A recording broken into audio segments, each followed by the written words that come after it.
أمننا ورجال أمننا بسوء فاشغله بنفسه ورد كيده في نحره واجعل دائرة السوء عليه بقوتك وعزتك وجبروتك يا قوي يا عزيز يا ذا الجلال والإكرام. اللهم يا حي يا قيوم وفق ولي أمرنا خادم الحرمين الشريفين بما تحب وترضى وخذ بناصيته للبر والتقوى.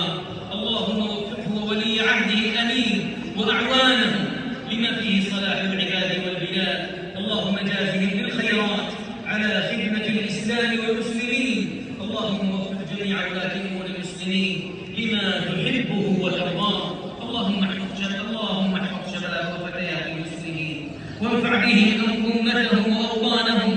اللهم حبب إليهم الإيمان وزينه في قلوبهم وكره إليهم الكفر والفسوق والعصيان واجعلهم من الراشدين.